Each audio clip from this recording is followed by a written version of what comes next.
पोथी पढ़ पढ़ जग मुआ, पंडित हुआ न कोई। ढाई अक्षय प्रेम का पढ़े सो पंडित हुए। नमस्कार मित्रों, LMP स्टडी लाइफ में आपका स्वागत है।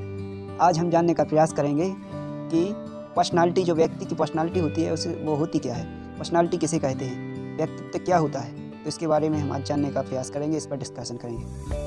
देखिए, साधारण भाषा में कहें तो व्यक्तित्व कुछ नहीं है। व्यक्तित्व व्यक्ति की बोलचाल, भाषा, सुडोलता, सुंदरता, शारीरिक बनावट आदि ये सब व्यक्तित्व के अर्थ में लिए जाते हैं। लेकिन जो फिलोसफर होते हैं, ये बड़े बड़े फिलोसफर हुए हैं, फ्राइड हुए हैं और अनेक फिलोसफर हुए हैं, उनके अनुसार व्यक्तित्व की परिभाषा ये अधिक नहीं है। वो इसका अर्थ, व्यक्तित्व का अर्थ इससे अधिक व्यापक लेते हैं। तो उनके अनुसार भी जानने का प्रयास करेंगे कि व्यक्तित्व का अर्थ आखिर होता क्या है फिलॉसफी के अनुसार। तो व्यक्तित्व का अर्थ फिलॉसफी के अनुसार जो शारीरिक सुंदरता, सुडोलता, बोलचाल, हाव भाव आदि है, इसके अतिरिक्त जो आंतरिक बाहरी बनावट होती है व्यक्ति की, व्यक्ति अंदर से किस प्रकार से हाव भाव, हलचाल, रहन सहन, खान पान करता है, ये सब व्यक्तित्व के अंतर्गत बातें ली जाती हैं। तो व्यक्तित्व का अर्थ इससे अधिक व्यापक है फिलॉसफी।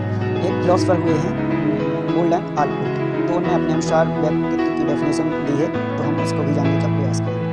वे कहते हैं कि व्यक्तित्व है, व्यक्तित्व व्यक्ति के भीतर उन मनोवैज्ञानिक यानी फिलॉसफिकल व्यक्तित्व व्यक्ति के ही भीतर उन मनोवैज्ञानिक प्रणालियों का गतिशील संगठन है जो उनके वातावरण से उसके विलक्षण समायोजन को निर्धारित करते हैं। जो वहाँ के वातावरण से विलक्षण समायोजन को निर्धारित करते हैं वो क्या है।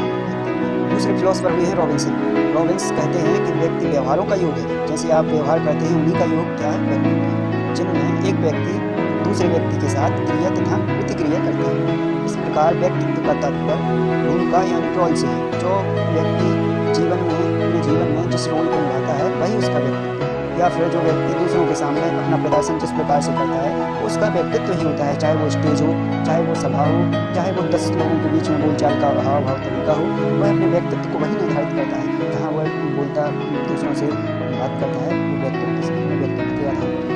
वस्तुतः व्यक्तित्व का अर्थ व्यक्ति की भूमिका एवं गुणों से, दोनों से जुड़ा हुआ है। भूमिका और कैरेक्टर्स दोनों से जुड़ा हुआ है।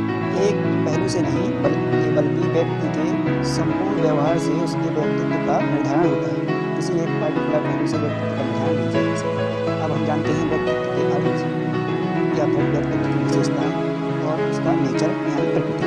तो व्यक्तित्व का पहला कैरेक्टर कहें या विशेषताएं कहें तो उसका पहला कैरेक्टर है विभिन्न लक्षणों का मिश्रण। तो देखिए, विभिन्न लक्षणों के मिश्रण में कि जिस प्रकार व्यक्ति के कोई अंग या व्यक्ति के शरीर का कोई अवयव अकेला कार्य नहीं करता, उसी प्रकार व्यक्तित्व का कोई तत्व भी अकेला कार्य नहीं करता दोस्तों। और ये तत्व हैं शारीरिक, मानसिक, नैतिक, सामाजिक, संवेदनात्मक आदि।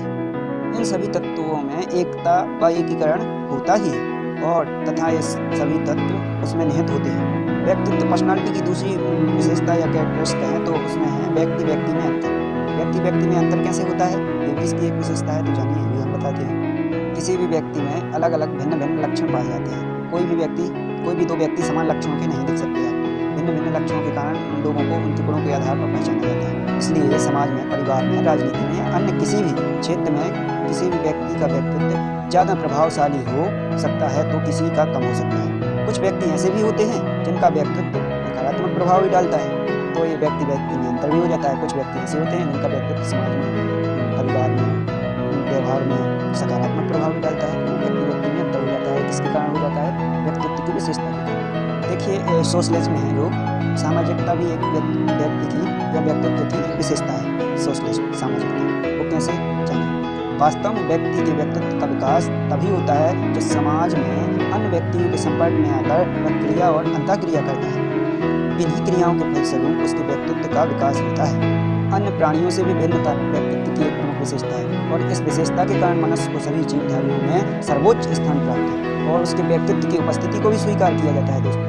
विकसित और परिपक्व अवस्था तक व्यक्ति में आत्मचेतना का प्रादुर्भाव होता है और इसी के कारण वह दूसरों की प्रशंसा तथा अपनी प्रशंसा, सफलता या विफलता से प्रभावित होता है। तो ये तो थी दोस्तों व्यक्तित्व की विशेषताएं। इसके बारे में और भी डिस्कशन करेंगे अगले वीडियो में। आज के लिए बस इतना ही, और भी व्यक्तित्व के बारे में जानेंगे और बताएंगे दूसरी। आज के लिए इतना ही, धन्यवाद, नमस्कार।